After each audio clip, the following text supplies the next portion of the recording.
अस्सलाम वालेकुम व्यूवर्स। तो उम्मीद है आप सब खैरियत से होंगे। तो जो आज की जो वीडियो है उसमें हम सी प्लस प्लस की बेसिक्स को प्रिपेयर करेंगे, क्योंकि हम एक्चुअली प्रोग्रामिंग फंडामेंटल का जो लैब का पेपर है उसका वाइवा तैयार कर रहे हैं कि एग्ज़ामिनर किस तरह से क्वेश्चंस करेगा और हमने किस तरह से उसको रिस्पोंड करना। अब जो रीसेंट वीडियो थी उसमें हमने फाउंडेशनल कॉन्सेप्ट्स को डिस्कस किया, और जो आज की है उसमें हम बेसिक्स को डिस्कस करेंगे। तो अभी तक आपने पिछली वीडियो को एक्सेस नहीं किया तो आप पहले उसको एक्सेस कर लें, क्योंकि वो भी बेनिफिशियल है आपके लिए। तो आज का जो है वो लेक्चर स्टार्ट करते हुए या प्रेजेंटेशन को स्टार्ट करते हैं। तो सबसे पहले जो अगले जो सेक्शंस हैं आउटलाइन के वो भी अपलोड हो जाएंगे। तो आप इन टच रहिए, सब्सक्राइब करें चैनल को और बेल आइकन को प्रेस कर लीजिए ताकि आपको कोई मुश्किल ना हो। देन अब फर्स्ट क्वेश्चन की तरफ मूव ऑन करते हैं। What are the basic data types in C plus plus. तो सी प्लस प्लस के अंदर जो बेसिक डाटा टाइप्स हैं वो आपको पता है कि वो हैं integer, character, float, double, bool. अब इसको हमने प्रोग्राम में integer x is equal to 5, character CH, मतलब इनकी शॉर्ट फॉर्म करेक्टर की हमने CHAR रखी हुई है और हमने इंटीजर की इंट रखी हुई है। तो यहाँ तक तो आपको क्लियर हो गया होगा। चलो चलते हैं अगले क्वेश्चन की तरफ। अब जो अगला क्वेश्चन है, explain variable declaration and initialization. Variable को आपको इसका क्लियरली पता है कि वेरिएबल वो होते हैं जो अपनी वैल्यू चेंज कर लेते हैं। अब वेरिएबल को डिक्लेयर करना और इसको इनिशियलाइज करना, इसमें क्या डिफरेंस है कि अगर कोई भी वेरिएबल मैं लेती हूँ, जैसे कि इंटीजर कोई भी x लिया मैंने, अब यहाँ पे मैंने क्या किया, डिक्लेयर कर दिया। इनिशियलाइज कब होगा, जब मैं x को उसकी वैल्यू दूंगी।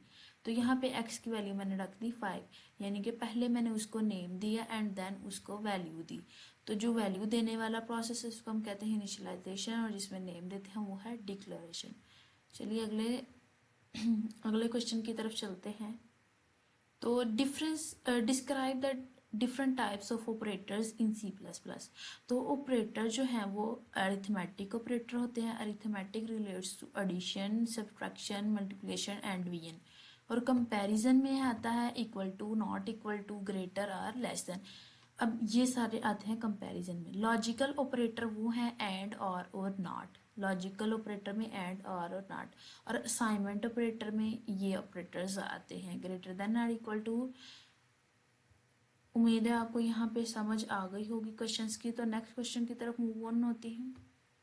Now, what is the purpose of constant keywords in the C++? As we know that constant are those values which remains unchanged. ठीक है, वो वैल्यूज जो चेंज नहीं होती वो क्या होती हैं, कांस्टेंट। तो कांस्टेंट को हम CONST, कांस्टेंट की जो कीवर्ड है वो ये वाला है। वैसे कांस्टेंट की स्पेलिंग की CONSTANT ये होते हैं ना, तो हमने इसका जो है वो कीवर्ड CONST यूज़ करना है। आगे जो है भाई हमारी यहाँ तक जो C++ की बेसिक्स थी वो ख़त्म हो रही हैं। अब जो नेक्स्ट स्टार्ट होने जा रहा है वो है कंट्रोल स्ट्रक्चर। चलिए चलते हैं। तो कंट्रोल स्ट्रक्चर को स्टार्ट करने से पहले आपने वो जो C++ की बेसिक्स हैं उनको तैयार कर लीजिए, फिर देन हम इसको चलेंगे भाई। पहला क्वेश्चन स्टार्ट करते हैं। Explain the if else statement. अब इफ एल्स स्टेटमेंट वो वाली स्टेटमेंट्स आती हैं जिसमें दो कंडीशंस होती हैं, एक तो होती है ट्रू और दूसरी होती है फॉल्स। अब वो जो ट्रू वाली है वो हमने लिखनी है इफ में, और जो फॉल्स वाली है वो हमने लिखनी है एल्स में।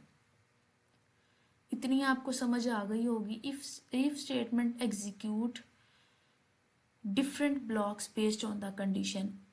अगर तो कंडीशन ट्रू है इट मीन्स वो इफ में फॉल करेगी, अगर वो फॉल्स है तो वो एल्स में। यहाँ तक बात क्लियर है आपको। इसकी एग्जांपल बिल्कुल ऐसे है कि अगर मैं यहाँ पे अगर ये लिखती हूँ कि एक स्टूडेंट है, अगर तो उसके मार्क्स जो हैं वो 33 से आउट ऑफ 100 33 से अबव आते हैं, देन वो क्या है, पास है। तो आप वहाँ पे ऐसे लिखेंगे कि कंडीशन को लगा के और आगे लिखेंगे अगर उसके मार्क्स जो हैं वो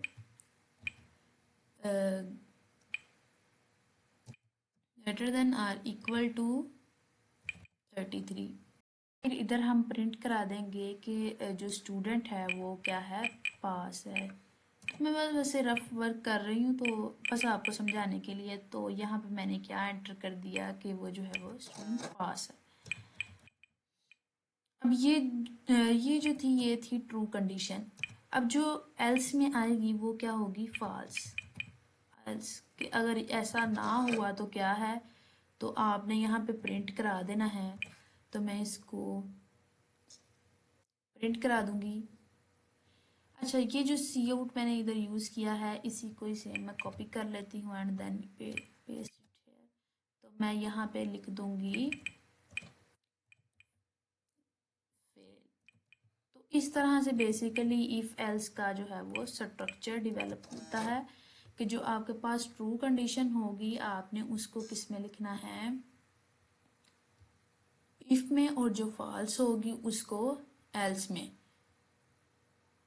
तो यहाँ तक आपकी बात क्लियर हो गई होगी ये प्रोग्राम। तो देन अगले क्वेश्चन पे चलते हैं। तो describe the switch statement which when is it preferred over if else.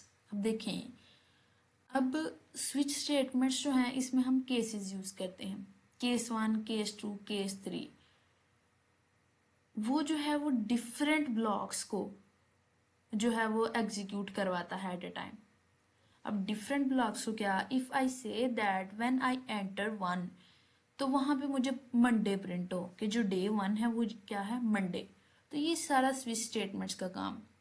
तो ये मल्टीपल कंडीशन को सेटिस्फाई करता है। मल्टीपल कंडीशंस को आप इस पे एग्जीक्यूट करवा सकते हैं स्विच स्टेटमेंट्स पे। इस वजह से ये क्या है, इफ एल्स से प्रेफर्ड।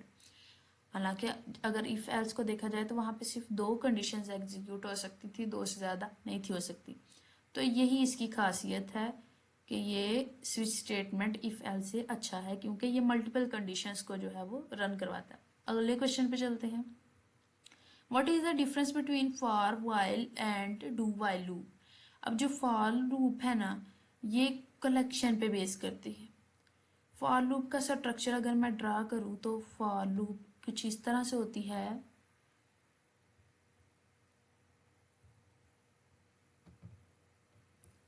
कि ऐसे इसका स्ट्रक्चर होता है कि फॉर, एंड देन हमने सबसे पहले उसको इनिशियलाइज करवाना होता है।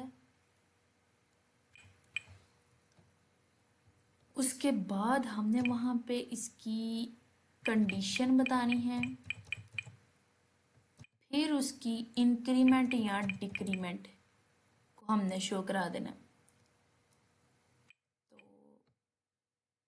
या डिक्रीमेंट, तो कुछ इस ये स्ट्रक्चर है। इसके बाद आगे उसकी कंडीशन स्टेटमेंट्स आ जाएंगी। इसके बाद यहाँ पे स्टेटमेंट्स आ जाएंगी, स्टेटमेंट 1, 2, 3 कुछ इस तरह से बन जाएगा। तो बेसिकली कुछ इस तरह का ही है कि while loop execute until the condition false. अब वाइल लूप जो है ना वो तब तक रन होती जाएगी जब तक हमारे पास कंडीशन फॉल्स आती रहेगी। यानी कि ये कंडीशन के ट्रू होने तक उसको मूव ऑन करवाती रहती है। उसके अलावा डू वाइल लूप की अगर बात की जाए तो ये सिर्फ एक टाइम पे जो है वो रन होती है, एक दफ़ा के बाद ये रन नहीं होती। उम्मीद है आपको इतनी बात समझ में आ गई होगी। अब जो है वो फिर से इसको मैं आपको डिस्क्राइब कर दूं कि फॉर लूप में हमने क्या करना होता है, एक कंडीशन को सबसे पहले इनिशियलाइज कराना, फिर उसकी कंडीशन, फिर उसमें इंक्रीमेंट या डिक्रीमेंट को। जबकि वाइल लूप में क्या होता है कि हमने तब तक कंडीशंस को तब तक टर्मिनेट कराते रहना स्टेटमेंट को जब तक कि हमारे पास रिजल्ट उसका ट्रू ना आ जाए। और डू वाइल में हमने जो है वो एग्जीक्यूट करवाना सिर्फ एक दफ़ा, ठीक है। डू वाइल सिर्फ एक दफ़ा एग्जीक्यूट करवाती है, वाइल लूप एग्जीक्यूट करवाती जब तक कि कंडीशन ट्रू ना आ जाए। और ये जो है, अब अगले क्वेश्चन की तरफ मूव ऑन करते हैं। तो explain the break and continue statement. अब ब्रेक स्टेटमेंट हम आमतौर पे लूप में भी यूज़ करते हैं, स्विच में भी यूज़ करते हैं कि ब्रेक का मतलब कि यहाँ पे ये चीज़ ख़त्म हो गई है। लेकिन कंटिन्यू का मतलब क्या है कि इस चीज़ को आप इधर छोड़ दो, आगे मज़ीद इसकी कंडीशंस या स्टेटमेंट्स इसकी आगे चल रही हैं। ये बेसिकली इसका मतलब है। तो स्टूडेंट्स हमारा जो है वो इसका वाइवा का जो है वो मटेरियल तैयार हो रहा है। अगर आपने जो है वो इनको एक्सेस करना है तो आप चैनल को जो है वो सब्सक्राइब कर लें, ताकि जब भी मैं